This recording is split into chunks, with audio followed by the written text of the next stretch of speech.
Miller is Jewish and should know the lessons history teaches about nativist politicians turning one group of citizens against another. Instead, he seems to channel the skills of Joseph Goebbels, Hitler's minister of propaganda. He resembles Goebbels physically, as well as in his willingness to provoke the dark side of humanity. Goebbels, of course, was the master of simplified hate-mongering. Among his most infamous quotations is this, for which the average Trump voter can certainly relate. The rank and file are usually much more primitive than we imagine. Propaganda must therefore always be essentially simple and repetitious. Goebbels had no aversion to lying to gain an advantage. As he once said, "A lie told once remains a lie, but a lie told 1,000 times becomes the truth." The Iraqi civilians. I think that as many of them should survive as possible, because the goal of any military conflict is to kill as few people as possible. But as for Saddam Hussein and his henchmen, I think the ideal solution would be to cut off their fingers. I don't think it's necessary to kill them entirely. We're not a barbaric people. We respect life. Therefore, torture is the way to go. Because torture people can live. Torture is a celebration of life and human dignity. We need to remember that as we enter these very dark and dangerous times in the next century. And I only hope that many of my peers and people who will be leading this country will appreciate the value and respect that torture shows towards other cultures. Miller, is there an internment camp in the Everglades, Miller? There is an ICE facility that provides a far superior level of housing and accommodation than is available to millions of Americans who are living in Section 8 housing and other low-income areas of our own blighted cities, like Baltimore, like Detroit, like Chicago. How many Americans are living in abominable conditions compared to the pristine conditions of our ICE facilities and our Border Patrol facilities? Look, at every turn, illegal aliens have always been treated better than Americans. The difference is, in this administration, they're getting a ticket out of America so that we can take care of our own people. Do you have any idea how many resources will be opened up for Americans when the illegals are gone? No more waiting in line at an emergency room? No more massive traffic in Los Angeles? Your health insurance premiums go down? Your public school classroom size will shrink dramatically. They have more time to educate every student. You won't have to compete for public benefits. If you're down on your luck, you're having a hard time, and you do need to get support from the government, you're not going to be in line behind millions of illegal aliens from the third world.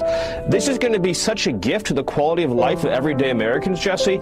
It's hard to even express the wonders that await for working people. Well, I mean, you had me at no traffic in LA. If you guys can get that message broadcast loud and clear over there, okay. I mean, I think Stephen Miller just slipped up so bad on national TV that he stopped talking, freaked out, refused to speak, and he froze. They had to cut the program.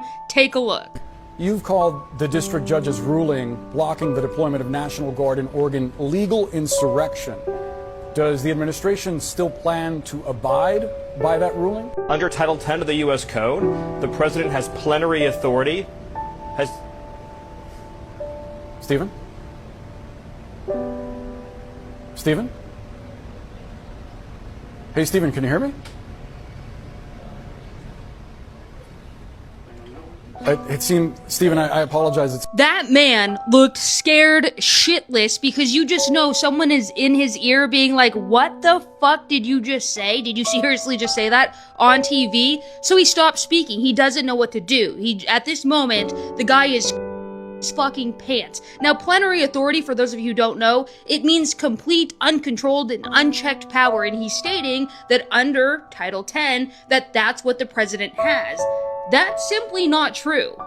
Nowhere in any circumstances does a U.S. president have plenary authority. It's what he fantasizes. He's only stating it because this is exactly what he wants the president to have, which obviously, no shit, from what we saw at the Charlie Kirk Memorial, his speech, he creams at the idea of unchecked power. I mean, that's what these people want. It's pretty bad. My name is Mercedes Chandler. This was interesting to see. I mean, I've never seen Stephen Miller brick up like that. Give me a follow or you won't see my face again. Thank you. Goodbye. This is little Stephen Miller.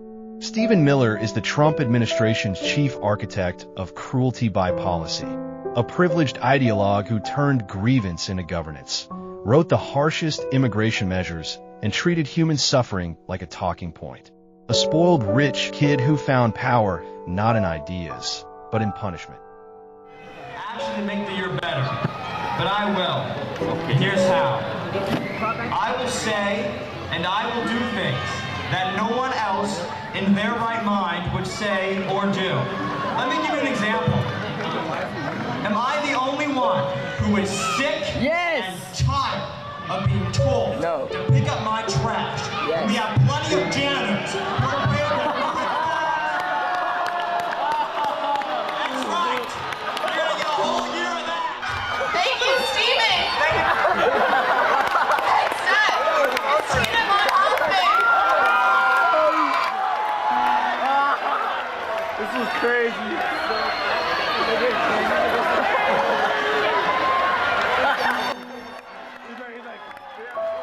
He understood that you don't need to be elected to rule. You just need access to the pen, the memo, the late-night meeting where nobody's watching. His real talent wasn't policy, it was cruelty.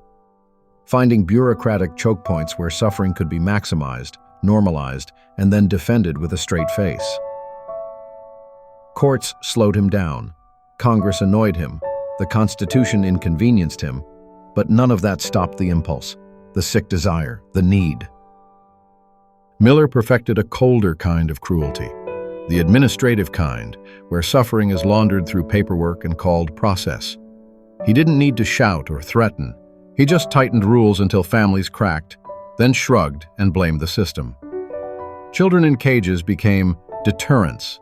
Asylum turned into suspicion by default, and empathy was treated like a clerical error to be corrected. This wasn't chaos or incompetence. It was intention with a spreadsheet, cruelty delivered in complete sentences, and a grim confidence that the farther pain was pushed from public view, the easier it was to pretend it wasn't happening at all. Stephen Miller and the machinery he helped create demand more than condemnation. An example must be made. If justice is real and not just a theory, accountability must be unmistakable and severe. The rest of the Trump administration should understand that power abused has consequences measured in indictments, convictions, and long years behind federal walls. Not as vengeance, not as theater, but as deterrence. So the next would-be authoritarians know that cruelty wrapped in legal language still ends the same way. Stripped of authority, stripped of excuses, and answered by the law they treated as optional.